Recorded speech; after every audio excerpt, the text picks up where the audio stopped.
The thing is about Nebraska is they're like the second order win all-star squad of this list of teams. That's been like the second, Bill Connolly has been like, look, Nebraska went 3-9, but it was so difficult for them to go 3-9 with how well they mostly played. I saw another thing where Andy Staples wrote about how, and he spoke to somebody who ran a bunch of models and simulated Nebraska's season, given their statistical footprint, and said, if Nebraska played the season 1,000 times, they would mostly go 6-6. And it was like unheard. The least likely outcome of 1,000 simulations of Nebraska's season was going 3-9.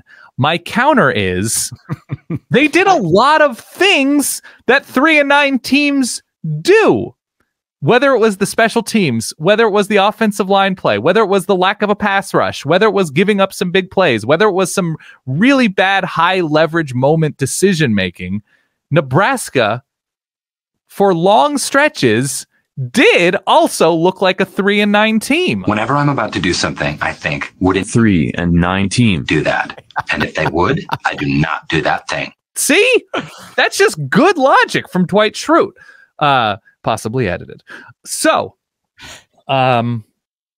Nebraska had really interesting moments last year. They made really interesting plays. They had really good players on all three levels of their defense at times, but they also would go entire halves without scoring. They would also, like, they were just things where you could understand some of the results. 3-9 may have been an extreme in terms of how that season played out, with how competitive they were against the best teams on their schedule, but still, there were worrisome chunks of the 2021 Nebraska experience, and they made a bunch of wholesale changes. So they're approaching things in a serious way. What is your opinion of where Nebraska was, is, and can be? Yeah, I mean, the only teams they beat were Fordham, Buffalo, and Northwestern. Yep, and you don't get paid based on close calls. Correct. It's a results-based industry. Mm-hmm. So in looking back at Nebraska, if we compare 21 to 20, Nebraska about the same. About the same. The results last year in an abbreviated season, I think, were a little bit more in line with that statistical footprint. As you said, second order wins here off the charts. Yeah. Second order wins has them as a 6-6 team, but 37th overall in the SP plus, 33rd best offense, 28th best defense. So that in and of itself is not really the hallmark of a 3-9 team. And it definitely indicates that there are some underlying things that are causing that. Right. Inconsistency, I think, is the big one across the board on offense, on defense, right?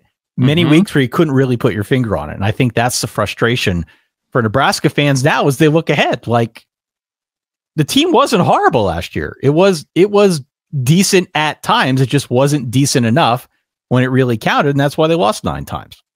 So, counterpoint, they were horrible to their own fans. They were a horrible experience to watch as a Husker fan, I'm positive.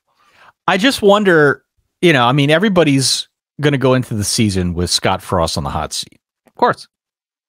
It's just an inevitability at this point. I go back and forth on whether or not it was smart to retain him for another year. Well, on one hand, I'm sure there were elements beyond, like, is Nebraska good or not? But yeah, continue. Right. Your point all along has been the reason they retained him is because no one else that they wanted the job. That they asked around and they couldn't find anybody else. Yeah.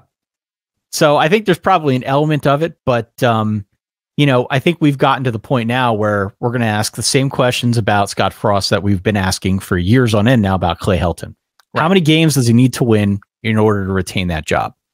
In looking at the schedule, it is fairly workable. It is not a bad schedule. Yeah, I mean, after last year's nightmare of a schedule, just at least heading into the season, what it appeared to be, yeah. They had the 5th hardest schedule last year. This year, I don't know what the numbers look like. I'm sure somebody's run them. They've got Oklahoma at home at the end of September, which is probably going to be a bloodbath of sorts. But beyond that, it seems pretty workable to me. Wait, why do you think the Oklahoma game will be a bloodbath? I don't know. I think I love that phrase and then the follow-up. Okay, continue. Maybe I'm just being a little bit biased against Nebraska, but yeah, I don't know. That shouldn't. I guess the game's at home. It's in Lincoln. What the hell do we know about what Oklahoma's going to look like? All right. Okay, sorry. I just wanted to know. There'll be a healthy dog in that game. Okay. They should be a healthy dog in that game. Maybe it won't be a bloodbath, but okay. Fair enough.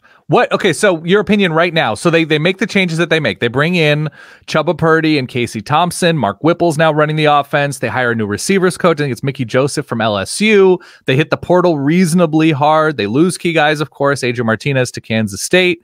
Like, do you feel like Nebraska from afar has patched up holes, has done enough to say, okay, I could see them, not making the freak mistakes. They hire a full-time special teams coordinator. That was a major weakness last year.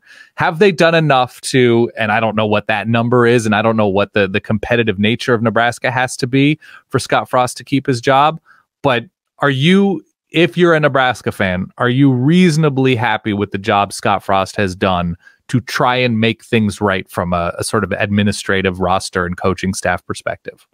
Reasonably so, yeah. Okay. He's kicked up enough dust that even if he hasn't, it's had a nice distracting effect. Sure. But I think the quarterback thing is important. I'm very curious to see how he handles the quarterback position. Adrian Martinez, they tried to build the whole plane out of Adrian Martinez, and he just wasn't that guy. Yeah. He wasn't that guy. Right. I think Casey Thompson's a better passer for sure. I know he's mobile. We saw him at Texas. He can be mobile, but he's a different kind of player. I don't even know if that's true, but yeah, okay, continue. That's your opinion. Go for it. Right. He's not a runner, but he can move in the pocket. Right. I just feel like the type of system that Frost wants to run is probably a better fit for a guy like a Casey Thompson than somebody like an Adrian Martinez. Yeah. And so I think in that sense alone, I feel pretty optimistic about where this could head. But, then you start diving into like, all right, why are the weapons out wide? Can they support a quarterback? Like, right. That's a far more nuanced discussion. But I think on the surface level, to the extent that we can diagnose it here, I feel okay about it.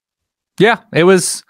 My question is, is this fully Mark Whipple's offense? Is this still Scott? When you have somebody who's had those types of fingerprints on an offense and quarterback preparation or quarterback teaching, where Adrian Martinez is throwing 4 picks against Purdue, is, making it look, there are freak fumble opportunities. They're freak, not going for 4th down or 4th down calls. It's just, is Nebraska a team with a coaching staff ready to prepare an offense to win moments against equal or even slightly better teams? And maybe the addition of Whipple is some sort of advantage, but man, I don't know. It all feels a little bit too little too late to me.